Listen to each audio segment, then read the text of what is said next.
Thank you for everyone for sending in photos, and there were definitely some interesting jobs we did this year, and a lot to be proud of. Okay. All right, 6:45, our new start time for the near future. So we change it back to 6:30. So welcome in, everybody. Thanks for joining. This week's code of conduct is to strive to maintain a positive and professional image of ECI to our employees, our clients, vendors, and some contractors, and the public. Another 7 days without a recordable. So keep up the good work. Continue to follow the best practices out there regarding COVID, and then also identifying your work site hazards and utilizing the JHA to communicate and to eliminate as much as we can to reduce the risk of injury. So we wanted to kind of quickly highlight this week of the slip and fall prevention, mostly meet attention to ice awareness. In 2020, two of our 5 recordable injuries were caused by ice. So 20%, or actually, I'm sorry, 40% of our recordable injuries in 2020 were all kind of this time of year, the December, January, February, early March time frame. So I really want to blitz this and really raise the awareness on identifying our slip, trips, hazards on our projects, wherever we are currently working, that we're identifying these, we're communicating, and really when it comes to ice, we can eliminate ice. We don't have to accept working on ice. We can really do a good job of elimination. So when we look at our hierarchy of controls, we're trying to do is eliminate, and how we do that is just by communicating and getting salt and sand down, and we can really get that ice out of our danger zone. So let's try to really focus our energy, and the most effective part is eliminating that slip trip hazard. If we're working on slopes, if we're in the woods per se, there's other engineering controls such as barricading. You could put cones and barrels, warning tape up. Again, whatever we have to do to kind of keep people out of kind of harm's way until we can come up with a better game plan to hopefully eliminate that slip trip hazard. We could also change the way we work if we have to accept the risk in areas. Remember, try to walk like a penguin. Keep your center of your gravity over your front leg. If you do that, there's a higher probability that you won't slip. But if you start just walking normally, you will, your legs will slip out from under you and you will fall. So it's a good kind of, when you identify that you're on ice and you have to walk over it or kind of work around it, you can eliminate at that time. Try to focus on thinking about what you're doing, trying to keep your center of gravity over your front leg. If you do that, you're probably 90% not going to fall. But if you don't, you could fall and potentially have a soft tissue issue. Sometimes it could be a shoulder, could be a head injury. There's a lot of pretty severe injuries that occur from a slip, trip, fall. And then our last line of defense, and again, the least effective way is personal protective equipment. There's the crampons that we buy for some projects just because there isn't a way that we can eliminate these hazards. So we try to add some additional protection where we can, and those crampons are spike boots, logging boots with spikes on them, things like that you can do to hopefully make sure you have sure footing out there in your work environments, because we have all different types of work environments here at Engineers Construction. So that's what I have for us today regarding this hazard awareness on ice. Let's really try to come together as a team and really eliminate ice this year. Let's not have any recordable injuries that has a causal factor of a slip and trip or slip and fall on ice. All right, Ken, I'm going to pass it back over to you for the rest of the presentation this morning. Okay. And let's see, I'm going to share my screen once it tells me I can. Okay, show my screen. And I'll go to, let's see, where do I go to? Maybe I haven't opened it yet. Let me see. Thought I did. I may have opened it. Oh, here we go.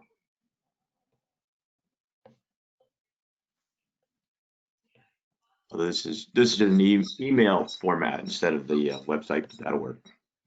Okay, well, happy and prosperous New Year to everybody and your families and all your friends. It's here almost. It's tonight. It changes over. We're done with 2020. I'm sure a lot of people want to see it behind us.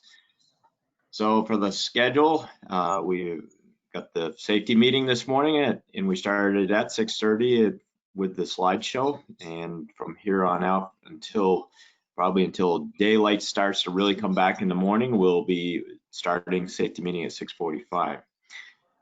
For today, the schedule will be to close sometime around noon, depending on project needs, and some crews may not be working at all just because it doesn't make sense on a short day, depending on where they are, or maybe they're traveling. And then Friday, that's tomorrow, is the 1st of January 2021, and that's a holiday, so enjoy it and enjoy a long weekend. And for a special thanks for everybody for helping the accounting department to upload the time cards or the time database by 10 a.m. on Monday. So it was another efficient week. And just a few winter reminders we talked about last week. The fuel treatment is necessary for diesel. Use the Power Service diesel supplement, the white bottles, not the reds. Fuel equipment at the end of the day to reduce condensation from sitting overnight, partly empty, and then also for the same reason, do your transfer tanks on the way home. Keep them good and full all the time so that condensation won't build up. Grease your equipment after the machine has worked and warmed up, so the grease will be easier to apply, and any moisture will have thawed and be pushed out easily by the grease. So 2020 was a year of loss. With Alan passing earlier or mid-year, and he of course is a founder of the company and helped guide us to where we are. So we're very grateful for him and saddened to see him pass this year. So we have a link to the obituary if you want more information. But his memory will always be around. And to help us get over those kind of losses, we look to the future and we look to the babies here. And this is the 2020 edition of the ECI babies. And they're very adorable. So we have here, first of all, Malcolm Martin Forster, born on August 10th, 2020 at 9 pounds, 0 ounces. We have Sawyer Bradley Pasker, born on the 17th of November. He's obviously already recruited, and actually we saw Malcolm in an earlier picture on a job site already getting familiar with stuff. And Sawyer here is also suited up and ready to go. Pretty cool stuff. And then this is Liam Alexander Davies. So he was born on the 24th, early in the year. He is a kind of a twofer person here. He's both the son of Josh and grandson of Stevie Johnson. So, he counts twice, I guess. So he's definitely got to work at ECI when he gets older. We have another grandson of Reggie Hodgson. This is Parker David Lofton. He was born on the 17th of March. It looks like he's enjoying his first Christmas there. And then we have Jules Andrew Rowett from October 26th, and that's the grandson of Ben Dow. So we've got a lot of future ECI employees here. Guess it was mostly boys this year. Didn't see any girls on the list here. So you guys all got to get busy again for next year. We need both men and women here. So another thing that's happening around here is Kevin Johnson is retiring. So congratulations, Kevin. Thank you for 11 years of helping make ECI a great place to work. And Kevin joined us when ST Ireland bought out ST Griswold, and when the rest of the Johnsons came over to us, and we're very grateful to have all of them here. And we're proud to have Kevin around for 11 years, and hopefully he'll be back for some special assignments. So we got a few pictures of him here. He's a hard person to get a picture of. He's normally looking the other way. We caught him a few times looking our way with the camera. He's usually directing the crew and coordinating and telling his little brother what to do there. Ronnie has always been like that. And there's Kevin. He's also right in the mix of stuff. Keeps pretty clean though, doesn't he? And here he is ordering concrete. It's not too early to order concrete, is it? Hurry up, guys. Get those forms and the rebar in. And then pouring some more concrete. This was Rygate, pouring some of the high walls. Those are high walls. They're on some kind of staging. And this is some cold day in the winter a while ago. Not sure where. Another Rygate picture, I guess, is more zoomed in from a previous one we looked at.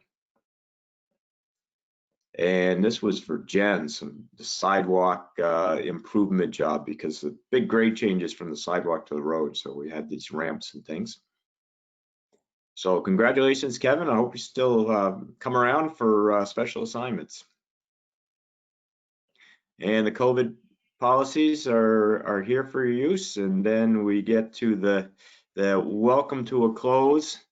And that link, it did work for me, Matt. And see, it is a hyperlink there. It's a YouTube. So it should work. And this, of course, is the photo from the Vermont Strong message on our message board out in front of the office.